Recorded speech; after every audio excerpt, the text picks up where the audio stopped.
The following program is sponsored by Friends of Life Outreach International.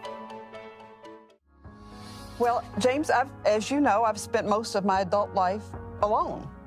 And so I know what loneliness is. And so I realized that I'm not alone, that there are a lot of people who are suffering loneliness. You just have to look around the church and see people sitting by themselves. God knows our longings to be seen, to belong, and to be loved. Ruth Graham addresses the epidemic of loneliness. Next on Life Today.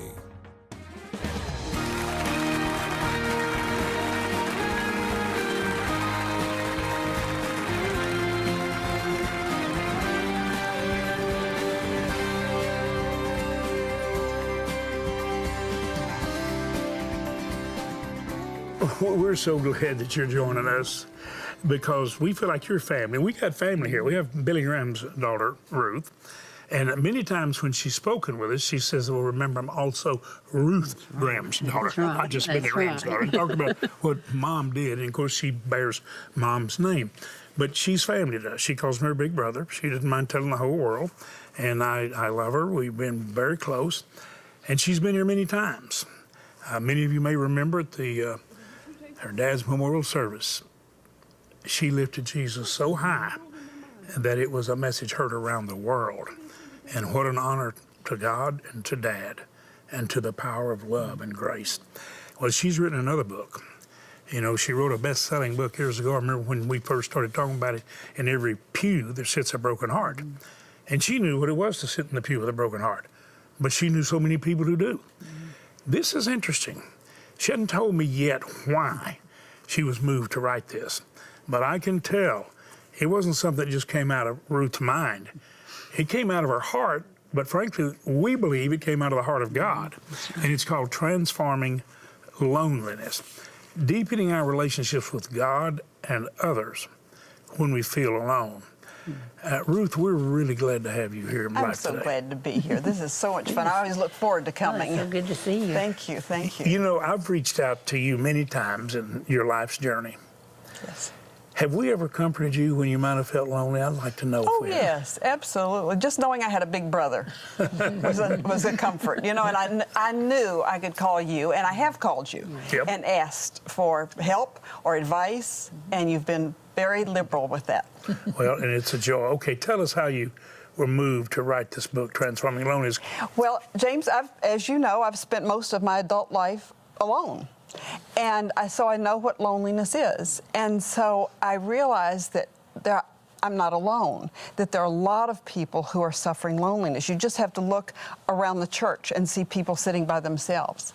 And so I thought, well, I'll tackle this subject. And this is a different book for me because I've delved into research and got statistics on loneliness. And loneliness is universal, and it's very serious. Loneliness, we all want to be seen, known, heard, valued.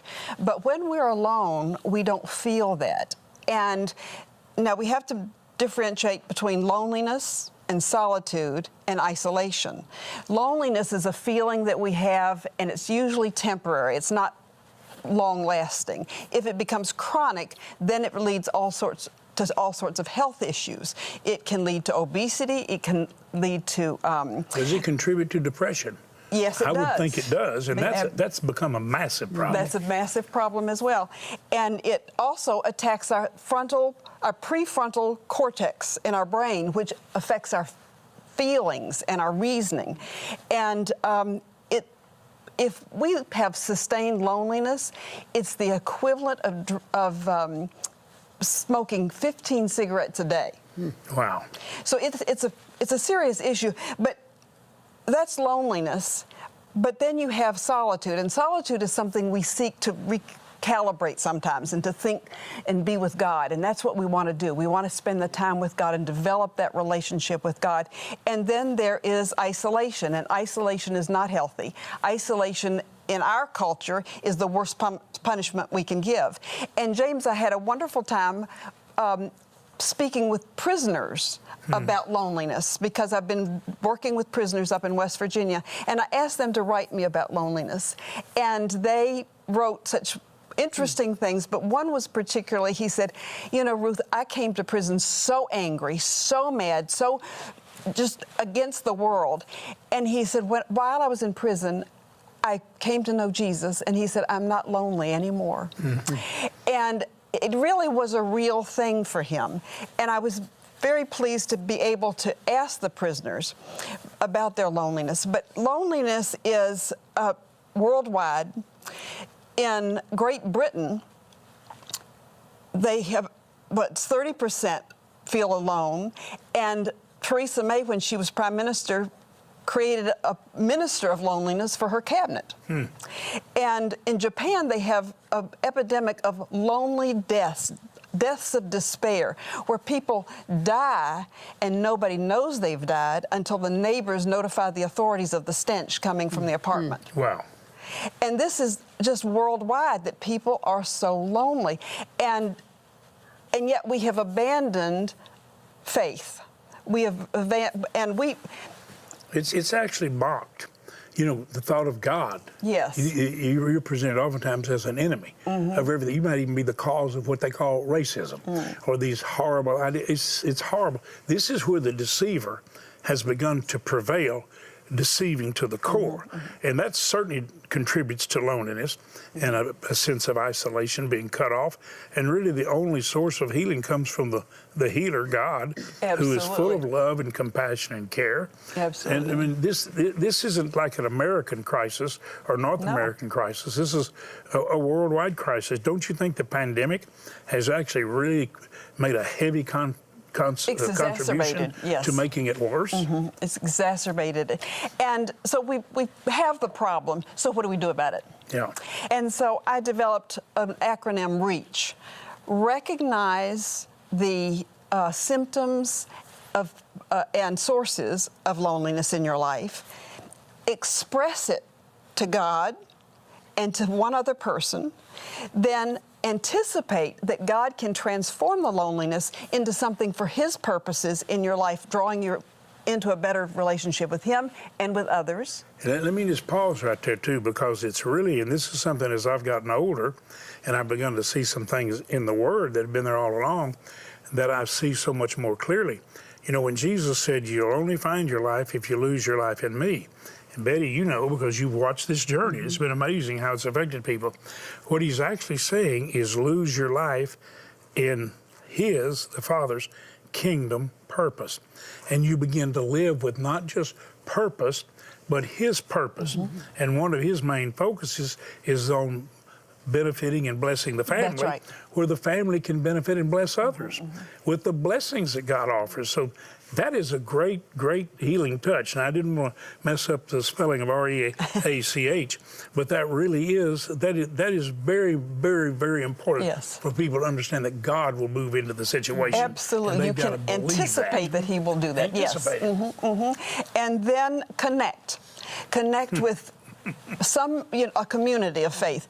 Dennis Prager says that religion, of course we believe that's Jesus, is the strongest thing that we can do to deal with loneliness, and that we just can't ignore the fact that we are isolating ourselves with technology.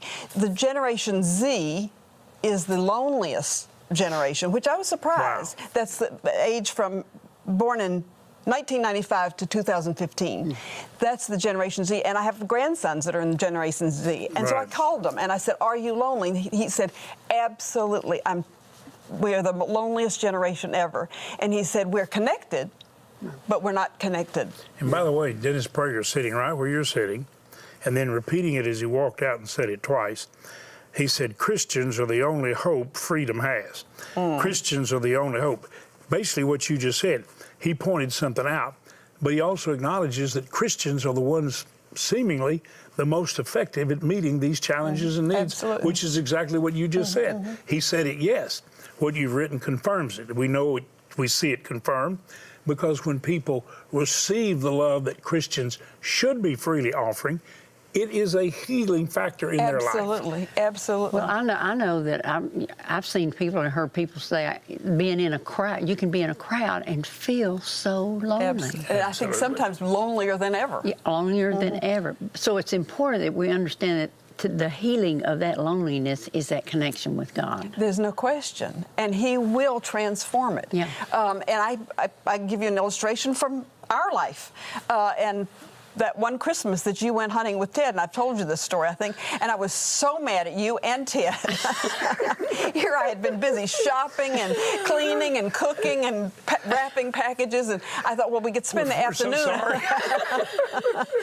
as a family, and you all decided to go hunting. And I just thought, well, he needs to be here with a family. And so he left me alone with my children, and I thought, you know, I just... Are you sure he will with me? I must have pulled off a miracle to get away from it at that time. But, you know, the thing is, I was set to be just really angry and felt sorry for myself. But that afternoon, after I'd cleaned up the house and put the kids to bed, I realized I had gotten some nice gifts. I'd write my thank you notes. I wrote my thank you notes and got that off my to-do list. And then we had a piano. And I don't play the piano, but I began to plunk out some hymns. And I just worshiped the Lord. And the Lord transformed. Gave me that time. The Lord. But the Lord transformed that loneliness. And I think back now and think that was one of the best Christmases I ever had. That's cool. I'm glad Ted and I contributed something. Have I ever contributed anything positive in our marriage? I just, you know, I just thank God that, and I want you to continue this till we get this all the way through this acronym that you've got. But I just, I want to say this to you. You know, when you wrote the book, In Every Pew There Sits a Broken Heart, you wrote that because you knew with a broken heart, you sit in the pew and you knew everywhere. And I just felt like as you were talking about this sense of loneliness, and you said you can be in a crowd and feel lonely, you can be sitting in a church and feel lonely. And this really did occur to me. So many people sit there and wonder if anybody around them's ever noticed them. And by the way, one of the greatest things that we together get to do, talking about you, we, with God's direction, inspiration, and His love, we notice the least noticed together. We notice what Jesus referred to as the least of these. And noticing them and letting them know that they are noticed and that they've been noticed because the greatest noticer, God and His Spirit, notices them, and we're able to give them a connection. If the church would just let people around them know, you know, oftentimes you'll have people shake hands, but it's almost like a duty. You're not really looking. I look around the congregation, just like when I used to preach. God would single people out when I have these big crowds, and I would zero in. I always made sure that the 4- and 5-year-olds that happened to be not in the nursery but out there, I wanted to be sure they were still looking at me. I want to be sure they were listening. I tell one lady, I said, you wake that little boy up there, lady, asleep, wake him up. She said, you wake him up, you put him to sleep. I always look to see if people are listening. And I look around the church when I'm waiting for my pastor to preach, or even while he's preaching, and I pray for people. And I see people. And I pray somebody will go to them. Very difficult for me to walk over to them. Occasionally I do. But then all of a sudden I get mobbed, and suddenly I'm not, they look at us in the wrong place like some kind of celebrity, which we're not. But the point is that people need to know. So I want to tell you something. God not only sees you, He loves you beyond anything you could ever imagine. Now let me make this suggestion to you. Ask Him to pour His love in you and give you the wisdom and direction in how you could share that love. And while you're sitting there praying, like Ruth was talking about being alone, she actually had a happy time because she was alone with God. And she actually had some fun. Well, just ask the Lord to let you have some fun by receiving, but then find some places to touch somebody with that love. Yes. You'll touch a lonely heart that's a broken heart or about to be, and begin a healing process. Continue with the acronym, if you Well, the C is connect. Connect with God and connect with others. Right. Because we were not meant to be alone. God created us for community. Right. And for us, community is church. But if it's not church, it could be a book club, it could whatever. If you're lonely, reach out to connect with somebody. And yes, the first step is very hard to do. You know, you don't want to do it, but do it. And then H is honor God. Honor God with your loneliness. Dedicate your loneliness to God and say, God, I'm lonely. I give it to you. Will you use it? And invariably, He will. He will use it for His glory and His purposes to draw you deeper into Himself and in deeper relationship with others. This is everything you've shared with your life testimony and the things that you've written. It's just such a tremendous blessing. And I want to just thank you for not only being who you are, Ruth, but letting Him be who He desires to be in you. And always, since I've known you, you've presented Him a broken vessel many times. You've presented Him clay that didn't seem to have the shape that you knew God wanted, but you wanted Him. You and I have had an honesty in our relationship that I think has been really refreshing and remarkable. Would you agree? Yes. And do you always feel the love of God flowing through us and through the Life Outreach family? Absolutely. And I think that's why your audience is so... That's it. They've actually been caught by the vision of the Father, not the vision of Life Outreach. And you demonstrate, so you're the most amazing people. Our viewers are the greatest donors, faithful supporters on the planet, in the sense that they see a need and nothing's too big. We're going to do it, but we do it together. And they don't try to make somebody look big because you did what God wanted. They're just really having fun with it. I want you to get the book. We'll actually send it to you if you'll give a pair of shoes. How about several pairs of shoes? But to give $150,000, that's what we're giving this year. But if you'd like to have, along with the other gifts we're going to send you, little Christmas shoes for your tree to make people ask why that, and you tell them. It'll inspire them to give. But we'll also send you Ruth's book. And Betty, one of the ways that we live with Kingdom Impact is we touch the least of these. And Jesus said, when you touch them, you touch me. You minister to them, you minister to me. You knew I asked for a cup of water, they gave me vinegar and gall. When you give water, you give me water. Listen, let's give some children shoes. Let's put peace on their feet and talk about how they can get it and they can have the Father's love all the time. Please watch closely. I think you're going to be blessed when you see the need and you know we can meet that need. Watch prayerfully and closely, and then let's meet the need. If there's one thing mothers around the world pray for above all else, it's the health of their children. And with everything these children are exposed to, that can be a tall order. This year, you may have partnered with Life Outreach out of compassion to take care of some basic needs, like clean drinking water and a daily bowl of food. But have you ever thought about the dangers children face every day simply from being children? With poverty as the deciding factor in what these mothers can provide for their children, a pair of shoes is a necessity that many children will never have.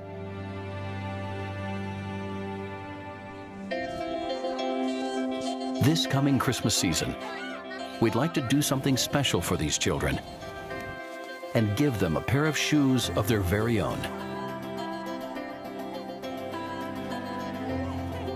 These shoes will not only protect their feet from injury and disease, but will be a treasured possession that will remind them of God's love.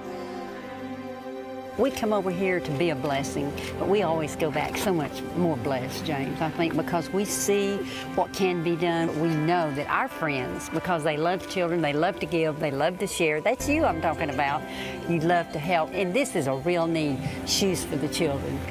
Please join with us. You'll get such great joy out of it. I know you will. God bless you, and thank you. Betty, don't you love looking at the children? I want to mention this. Ruth has been right there in the midst of those precious children, just loving them when we're giving them food and water. And Betty, I think it's a joy that we get to help them. I do too. And these really are true needs for their smiles and for their precious little feet. And as we've been over there, able to be a blessing and to put the shoes on the feet of those precious little ones, it just does something to your heart. And I think that's why you continue helping us do these things, because it comes from your heart. You sense that we're all joining together and making that difference. So I hope you will do it again. These children need our help. Let's put shoes on the precious feet of these children. We see wonderful miracles. But every one of you can say, okay, I can do this. And the $36 may seem small to some people. For you, some of you might say, James, that's really big. Well, it's big to 10 children. They get the shoes too. So there's no gift too small. Jesus said the biggest gift made was by the widow that gave the mites. It's just so little, but it was so big. If when we do what God leads us to do, it's huge, because it accomplishes God's will and fulfills kingdom purpose in that situation. So whatever you can do, if you can give over $100, do it. And please know that you're going to put a smile on children's face with the shoes. But if you could give enough money to give surgeries, $500 per surgery, this would be very expensive surgery here. These surgeons go as a mission effort to bless people. And this is just covering basic costs that have to be covered. And we can give 2 children smiles for a $1,000 gift.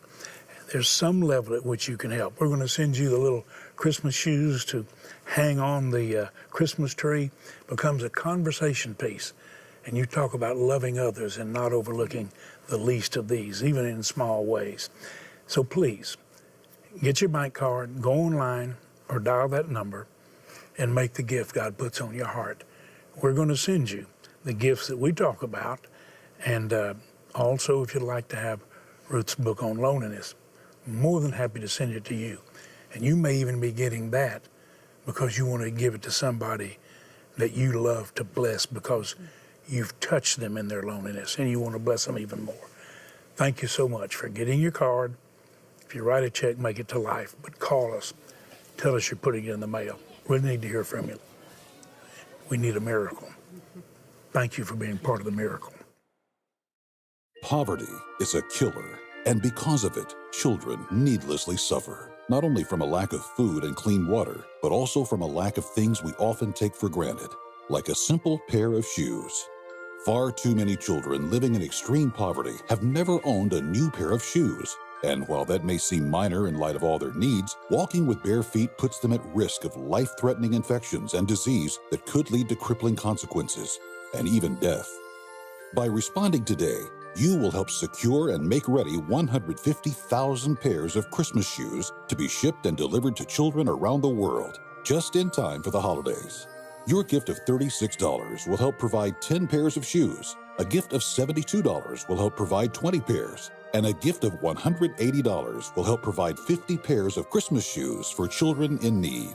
As a thank you for your gift of support, be sure to request the beautifully crafted green crystal shoes ornament, a treasure to display at each Christmas. With your gift of $100 or more, you may request this keepsake boxed set featuring 3 of Life's crystal Christmas shoe ornaments. Finally, please consider a gift of $1,000 or more to help provide over 275 pairs of shoes, or 2 children with corrective cleft lip or palate surgeries. With this gift, you may request the beautiful bronze sculpture Consider the Birds. Please call, write, or make your gift online today.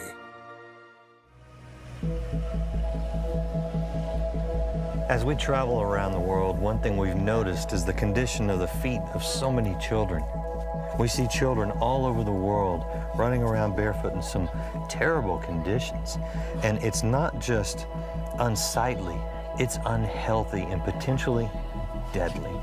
As we give shoes, which is a wonderful Christmas gift, keep in mind that we are actually giving them a chance for better health, potentially even saving lives.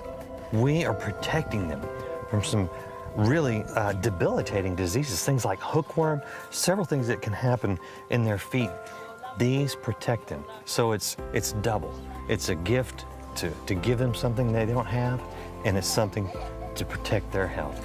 Just like the smiles, when we go in and correct a cleft palate, we're not just giving them a cosmetic change, we're actually improving their health.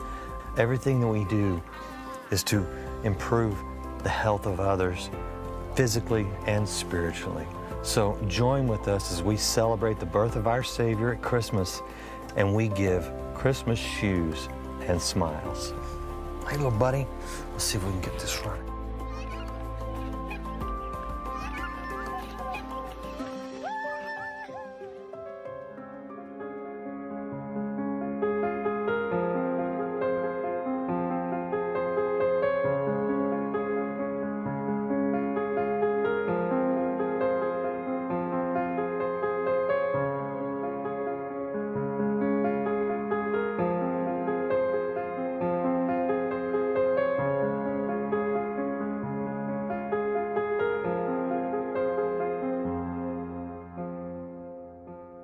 Well, we're going to send you the little Christmas shoe for any gift, and the little box with the beautiful, colorful shoes. And you know, Betty actually bought a bigger Christmas tree to have more places to hang the little shoes, because we like those ornaments as well as anything on the tree. Well, if you'd like to have this book, Transforming Loneliness, perhaps you experience it, or you know someone, I'm going to give this to them because I believe Ruth Graham is a blessing and she knows what she's talking about. So we'll send it to you. You just give some smiles and some shoes, okay? Ruth, I love you. Love you Thanks too, for being James. my sister. Thank you for being my brother. Being my sister. We're going to stay close forever, and anytime you have something you want to share, this is home, okay? Okay, thank you. Bless you. Thank you. Thank you so much for watching. Thanks for putting God's arms around people that are too often overlooked. Mm-hmm. You are such a blessing.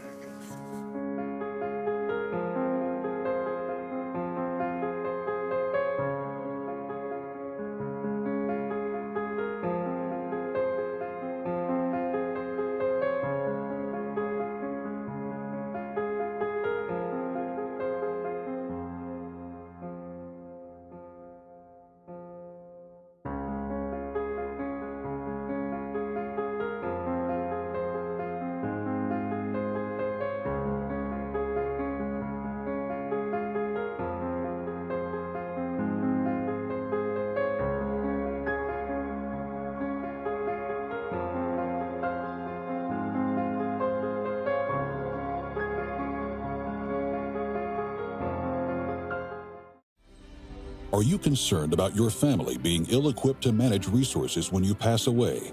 Do you want to leave a legacy gift that impacts the lives of others? As a free service to our friends and partners, Life Planning Services, a ministry of Life Outreach International, is here to help with your estate planning needs and chart your financial future. Do not put off this important step to protect your loved ones and leave a lasting legacy. Contact Life Planning Services today. Stay connected with Life Today through your favorite social media. Get access to exclusive content and news from all of the outreaches of Life. Just search Life Today and you'll be connected to exciting shows featuring your favorite guests. Never miss a moment to get inspired, get involved, and get the best of life. Anytime, anywhere. Life Today is always on. Subscribe, follow, like, and get the Life Today social media experience. After suffering 2 heart attacks, Rachel Ruth Lotz Wright shares about the importance of preparing to meet Jesus. Tomorrow on Life Today. Life Today is made possible by the supporters of Life Outreach International. Your gift will be used exclusively for the exempt purposes of Life. The ministry features specific outreaches as examples of the programs it supports and conducts. Gifts are considered to be without restriction as to use unless explicitly stipulated by the donor.